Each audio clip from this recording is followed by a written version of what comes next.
کما کتب علی الذین من قبل، جیسے کہ یہ فرض کیا گیا تھا ان پر جو تم سے پہلے تھے، یعنی یہود اور نصارہ، ان پر بھی یہ روزہ جو ہے یہ فرض تھا۔ البتہ احکام مختلف ہو گئے، جیسے جمعے کا دن، اور جمعے کو چھوڑ کر یہودیوں نے سبت کا دن اختیار کیا، عیسائیوں نے جو ہے وہ سنڈے کو اختیار کر لیا، لیکن احکام میں فرق ہے۔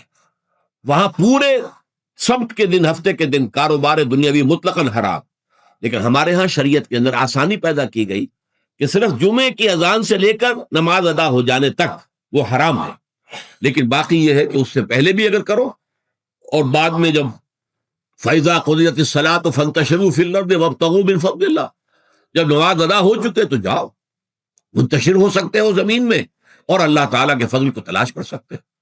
تو اسی طریقے سے اگرچہ حکم روزہ جو ہے وہ تو سابقہ امتوں میں بھی تھا، لیکن یہ اس کے احکام جو ہیں ان کے اندر تغیر و تبدل ہے۔ کتب علیکم الصیام کما کتب علی الذین من قبلکم لعلکم تتقون، تاکہ تمہارے اندر تقوی پیدا ہوتا ہے۔ اب یہ ہے حکمت صوم کی پہلی آیت۔ تقوی کسے کہتے ہیں؟ بچنا۔ کس چیز سے بچنا؟ اللہ نے جو چیزیں حرام کی ان سے بچنا، اللہ کے احکام کو توڑنے سے بچنا۔ دیکھیے یہ لفظ جو ہے اس کا مادہ ہے وا، قاف اور یا، وقا۔ وقا یقی کے معنی ہے کسی کو بچانا۔ ہم دعا مانگتے وقنا عذاب النار، اے اللہ ہمیں آگ کے عذاب سے بچا دے، لیکن اتقا بنتا ہے باب افتعال، واو تے میں شامل ہو گئی تو اتقا، اور اسی سے تقوی ہے۔ تقوی کے معنی کیا ہے؟ بچنا، خود بچنا۔ وقا یقی دوسرے کو بچانا، بچنا اللہ کے احکام کو توڑنے سے، اللہ کی حرام کردہ چیزوں میں ملوث ہونے سے، اللہ کے غضب سے، غصے سے، اللہ کی ناراضگی سے، اور آخرت میں اللہ کے عذاب سے۔ یہ بچنے کی روش ہے، پوری زندگی میں بھی اس کو جاری رکھ۔ یہ تقوی زندگی میں کیا ہوگا؟ اللہ کے احکام کو توڑنے سے بچنا، اللہ کی حرام کردہ چیزوں میں ملوث ہو جانا، ان کا استعمال کرنا، کھانے پینے سے متعلق ہو یا وہ شہوت سے متعلق ہو یا کسی اور چیز سے متعلق ہو، اس سے بچنا۔ اور یہ بچنا جو ہے آخرت میں نتیجہ خیز ہوگا، جہنم سے بچاؤ ہو جائے گا، آگ کے عذاب سے نجات مل جائے۔ اچھا روزے کا اس سے تعلق کیا ہے یہ سمجھ۔ دیکھیے ہمارے گناہوں کا سب سے بڑا سبب ہمارے نفسانی تقاضے ہیں۔ ہم ایک حیوان بھی ہیں، اور حیوان سے برتر بھی کچھ ہے، وہ میں بعد میں عرض کروں گا، لیکن حیوان تو ہے۔ جیسے ہر حیوان کو کچھ خوراک کی ضرورت ہے، ہمیں بھی ضرورت ہے۔ ہر حیوان کو بقائے نسل کا معاملہ جنسی ہے، وہ ہمارا بھی ہے۔ ہر حیوان کو کوئی نہ کوئی سر چھپانے کی جگہ چاہیے، کوئی گھونسلہ ہو، کوئی کھو ہو، کوئی بل ہو، کچھ بھی ہو، کچھ تو چاہیے آخر۔ اسی طریقے سے ہمارے سارے تقاضے، حیوانات کو بھی آرام چاہیے، ہمیں بھی آرام چاہیے۔ یہ حیوانی تقاضے جو ہیں، جن کو ہم کہیں گے اینیمل انسٹنکٹس، ہمارے وجود کے اندر ہیں، اور ان کا تقاضا ہمارے اندر سے ابھرتا ہے۔ اسی کو اڈ اینڈ لیبیڈو کہا ہے فرائڈ نے۔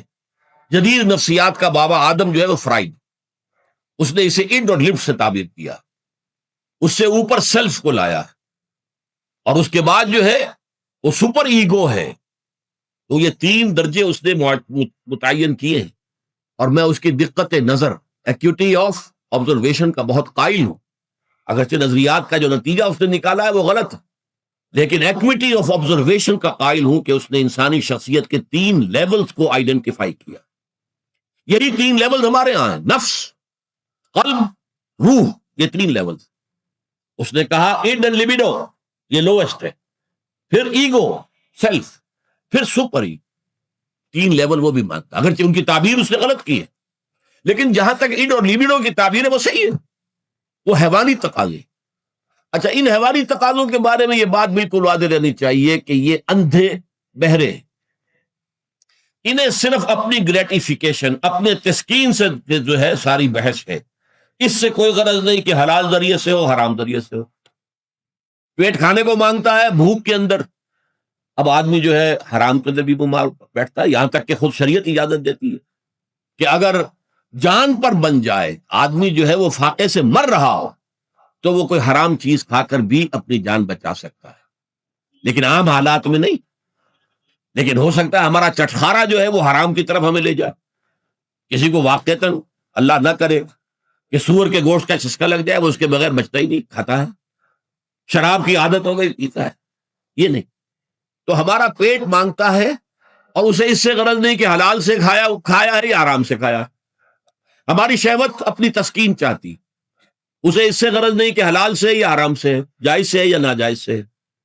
اسی طریقے سے ہمارے تمام تقاضے جو حیوانی ہیں، ایک تو یہ کہ بہت زوردار ہیں، اور چونکہ وہ اندھے بہرے ہیں، لہذا جو قرآن میں کہا گیا ان النفس لامارۃ بالسوء، یہ نفس تو بدی کا حکم دیتا ہی ہے۔ یہ گویا کہ اس کے اندر رجحان جو ہے انہیرنٹ ہے کہ وہ بدی کی طرف انسان کو ترغیب دلاتا ہے، چاہے وہ اپنی ضروریات سے متعلق ہو، چاہے چٹخاروں سے متعلق ہو، چاہے جو بھی لذت اسے درکار ہے اس سے متعلق ہو، چاہے وہ جنسی لذت ہے اور چاہے وہ طعام کی، یعنی جسے ہم کہتے ہیں کہ انسان جو ہے وہ اپنے پیٹ اور فرج کا غلام بن کر رہ جائے، اس لیے کہ جو تقاضا بھی آیا ہے اس کو وہ پورا کر رہا ہے۔ یہ جو کیفیت انسان کی ہے، اس کے لیے ایک مشق جو ہے وہ روزہ فراہم کرتا ہے۔ روزے کے آپ نے 12 13 14 گھنٹے کا بھی روزہ ہوتا ہے، بعض جگہوں پر 16 17 گھنٹے کا روزہ ہوتا ہے۔ اس عرصے میں آپ اپنے نفس کو حلال چیزوں سے بھی روکے رکھتے ہیں۔ اس منہ زور گھوڑے کو جو ہے آپ اس کی لگام کس کر رکھتے ہیں کہ حلال بھی نہیں کھانے دے رہے۔ بھوک لگی ہوئی ہے، کھانا بہترین موجود ہے، نہیں کھا سکتے، اللہ کا حکم نہیں ہے، اللہ کی اجازت نہیں۔ شدید پیاس ہے، بہترین مشروبات فریج میں رکھی ہوئی ہے، نہیں کھا سکتے، نہیں پی سکتے، جائز نہیں، حالانکہ حلال ہے، حرام نہیں ہے۔ بیوی موجود ہے، یا جیسے کہ لونڈیوں کا معاملہ ہوتا تھا، لونڈی موجود ہے، لیکن نہیں، آپ اپنی شہوت جو ہے وہ اس سے پوری نہیں کر سکتے۔ یہ پابندیاں نفس کے اوپر لگانا، یہ ایک مشق، یہ ایک ریاضت ہے۔ اس ریاضت کا حاصل یہ ہونا چاہیے کہ انسان بقیہ 11 مہینوں میں اپنے آپ کو حرام سے تو بچائے نا۔ یہاں وہ حلال سے رکا ہوا ہے اللہ کے حکم سے، کہ حلال چیز بھی نہیں کھا رہا، دن بھر نہیں پی رہا، دن بھر نہیں اپنی کوئی شہوت پوری کر رہا، دن بھر حلال ذرائع سے بھی، تو اس سے اس کے اندر یہ ایک، اس کو ہم کہیں گے سیلف کنٹرول پیدا ہوتا ہے، اپنے نفس کو قابو میں کر لے۔ یہ گویا کہ اس کا سب سے پہلا، اس روزے کی ریاضت، روزے کی مشق کے حوالے سے یہ اس کی حکمت ہوئی کہ اس سے کے ذریعے سے انسان میں سیلف کنٹرول پیدا ہو رہا ہے، ضبط نفس۔ یہاں پہ تھوڑی سی میں وضاحت کر دوں، رہبانیت کے اندر آپ کو معلوم ہے کہ سیلف اینیہیلیشن، انگریزی الفاظ جو ہیں وہ زیادہ بعض لوگوں کے لیے واضح ہوں گے، نفس کشی، نفس کو کچل دینا، ختم کر دینا، مار دینا، یہ رہبانیت میں ہوتا ہے، اسلام میں نہیں۔ اسلام کا نظام بڑا متوازن ہے۔ ان لنفسک علیک حقا وان لزوجک علیک حقا وان لزورک علیک حقا۔ حضور نے فرمایا دیکھو تمہارے نفس کا بھی تم پر حق ہے، اسے مناسب حد تک آرام دینا بھی تمہارے ذمے ہے، اسے غذا ہم پہنچانا بھی تمہارے ذمے ہے۔ فرق صرف کیا ہے، حلال سے ہو حرام سے نہ ہو۔ اس کی شہوت کو پورا کرنا بھی تمہارے ذمے ہے، فرق صرف کیا ہے، جائز راستے سے ہو حرام سے نہ ہو۔ اس کا نام ضبط نفس، سیلف اینیہیلیشن، نفس کو کچل دینا۔ یہ جو تپسیاں جو ہیں ہندو سادھو کرتے رہے ہیں، اور جو سب سے زیادہ معاملہ جو ہے وہ جو راہب ہوتے تھے حضرت مسیح علیہ السلام کے پیروکاروں میں، انہوں نے تاریخ کے اندر جو مثالیں دی ہیں اس کا جو ہے اندازہ کرنا مشکل ہو جاتا ہے کہ کس درجے وہ لوگ اپنے نفس کو کچلتے تھے، جس کا قرآن مجید میں سورہ حدید میں ذکر بھی ہے۔ اکثر لوگ تو پابندی نہیں کر سکتے تھے، اپنے اوپر پابندیاں لگانے کے بعد غلط راستوں پر بھی چل پڑتے تھے، لیکن جو لوگ ان پابندیوں کو نبھاتے تھے وہ کس انتہا تک جاتے تھے۔ کبھی آپ جو ہے ہسٹری آف کرسچن موناسٹسزم پر جو تاریخ کی کتابیں لکھی گئی ان کو پڑھیں تو اندازہ ہو۔ مولانا مودودی نے تفہیم القرآن میں اس کا کچھ حوالے دیے ہیں، اور واقعہ یہ کہ رونگٹے کھڑے ہو جاتے ہیں انسان پر کہ اس درجے میں انہوں نے اپنے نفس کو کچلا تھا۔ ہمارے صوفیہ کے ہاں بھی بعض ایسی روایات صحیح ہیں یا غلط ہے بیان کی جاتی، لیکن اسلام کا اصل معاملہ کیا ہے، توازن، اعتدال۔ تمہارے نفس کا بھی تم پر حق ہے، ان لنفسک علیک حق، تمہاری بیوی کا بھی تم پر حق ہے، وان لزوجک علیک حق، اور تمہارا جو بھی کوئی ملاقاتی آئے، کوئی دوست ہے، اس کا بھی زورک علیک حق، زیارت کرنے کے لیے کوئی آیا اس کا بھی حق ہے، ان کے حقوق ادا کرو۔ حضرت عبداللہ ابن عمرو ابن العاص رضی اللہ تعالی عنہما صحابہ کرام میں اس اعتبار سے بہت ممیز تھے کہ ان پر عبادت جو ہے، عبادت گزاری کا اتنا غلبہ ہو گیا تھا، ہر روز روزہ رکھتے تھے اور رات کو پوری رات کھڑے رہتے تھے۔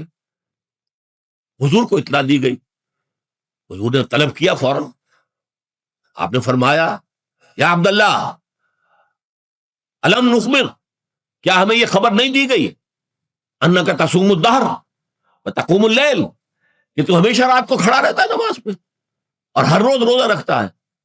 اب ظاہر بات ہے حضور کے حضور میں جھوٹ کیسے بولتے، ویسے بھی جھوٹ بولنے کا سوال نہیں سابق لیے، تو عرض کیا بلا یا رسول اللہ ایسی تو صحیح ہے۔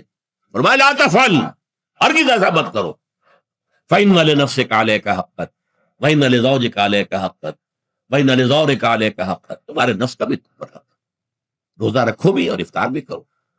بہترین روزہ جو ہے وہ حضرت داؤد علیہ السلام کا تھا، ایک دن روزہ رکھتے تھے، ایک دن افطار کرتے، لیکن یہ ہے کہ آپ ہفتے میں 2 دن روزے حضور کے ہیں، سوموار کو اور جمعرات، مہینے میں 3 روزے یہ ہیں، اس میں گویا کہ سنت پر عمل بھی ہو جائے، لیکن یہ کہ ہمیشہ روزہ رکھ، بلکہ یہاں تک کہا گیا ما ساما من سامت دہر، جو ہمیشہ روزہ رکھتا ہے اس نے کوئی روزہ رکھا ہی نہیں۔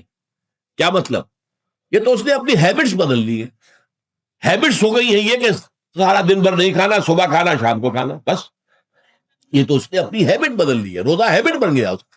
ما ساما من سامت دہر، جس نے ہمیشہ روزہ رکھا اس نے کوئی روزہ رکھا ہی نہیں، اس لیے کہ روزہ تو در حقیقت اس شخص پر شاخ گزرتا ہے جس کو عادت ہے دن میں کھانا کھانے کی، اس کو دن کے اندر 3 کھانے کھانے کی عادت ہے، تبھی تو وہ شاخ گزرے گا۔